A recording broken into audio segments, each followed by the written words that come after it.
राजा जनक जी ने अपने पुत्र लक्ष्मी निधि को शीघ्र ही बुलाया। पिता का संदेश पाकर वे सखाओं सहित वहां आए। आकर चरण रज छूकर आदर पूर्वक प्रणाम किया। यह देखकर जनक जी बोले, हे तात, तुरंत जन्मा से जाओ, वहां अवध नरेश श्री दशरथ जी हैं। राजा दशरथ जी को विनती सुनाकर उनकी आज्ञा पाकर चारों राजकुमारों को कलेव करने के लिए बुला ला। यह सुनकर सर नवाकर लक्ष्मी निधि सखाओं सहित हृदय में आनंद की उमंग भरकर मुस्कराकर चंचल घोड़े पर चढ़कर चल दिए। वे अनेक कलाएं दिखाते, घोड़े नचाते, मधुर मधुर मुस्कुराते और परस्पर बातचीत करते हुए जन्मा से पहुंचे। मिथिला कुमार लक्ष्मी निधि ने सखाओं सहित घोड़े से उतरकर चारों पुत्रों सहित राजा दशरथ जी को प्रणाम किया। अत्यंत आनंद की खान लक्ष्मी निधि को देखकर राजा दशरथ जी ने सखाओं सहित उनका सम्मान किया और हाथ पकड़कर अपने समीप बैठाया। उस समय भाइयों सहित श्री राम जी की शोभा देखकर सखाओं सहित लक्ष्मी निधि ने बड़ा सुख माना और लक्ष्मी निधि के दर्शन पाकर राम जी के नयन भी शीतल हुए।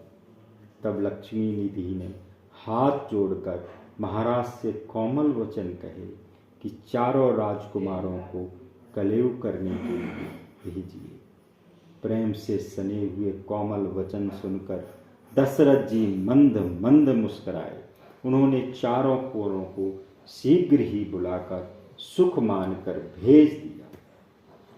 जनक नगर जाने की तैयारी जानकर सब सेवक प्रसन्न हुए। वे श्रेष्ठ वस्त्रभूषण लेकर अपने अपने स्वामियों को सजाने लगे। श्री रामचंद्र जी के सिर पर 3 लट वाली जरकसी पाग बंधी, उसमें 9 रंगों की कलंगी झुकाकर सजाई और पैजनी को संभाल कर बांधा। श्री रामचंद्र जी के अनुपम दुल्हा वेश को कौन वर्णन कर सकता है, जिसे देखकर शिव और सनकादिकों को भी देह की सुध नहीं रहती।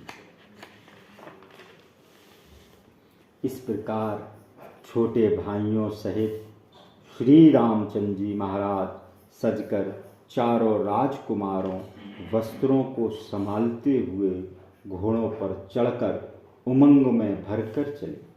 जो रघुवंश के कुंवर प्रभु राम जी के प्राण प्यारे थे, वे भी राम प्रेम में मतवाले होकर घोड़ों पर बैठकर साथ चले। श्री राम जी की बाईं ओर लक्ष्मी निधि भी अपने सखाओं सहित शोभायमान है। घोड़ों की बागें ढीली किए ठिठोली करते हुए सब चले। श्री राम जी के जग विख्यात जगवंदन नामक घोड़े की छवि और गुण कहाँ तक कहूँ, उसे देखते ही मन राजी हो जाता है। वह जिधर का रुख पाता उधर ही तत्क्षण पहुँचता है और थम थम करके नाच नाच कर पृथ्वी पर अपने प्रकार की गति दिखलाता है। फांदने में चंचल व चौकड़ी भरने में बिजली की आंख झपाने वाला भरत जी का रंगीला घोड़ा है। कहो उसे कौन वर्णन कर सकता है। जिस घोड़े पर शत्रुघ्न चढ़े हैं उसका नाम चंपा है और उसकी चटकीली चाल है। वह हिरन और मोर को लजाता हुआ सारे समाज के सामने नाचता हुआ चलता है। यदि कहीं तनिक भी हाथ उठते हैं तो वह कई हाथ उठ जाता है और फिर बार बार पुचकारने पर भी नहीं मानता है। श्री लक्ष्मण जी का बांका घोड़ा लक्खी बड़ा चालाक है। उसका पैर पृथ्वी पर नहीं पड़ता। और वह बार बार वायुमंडल में उड़ जाता है।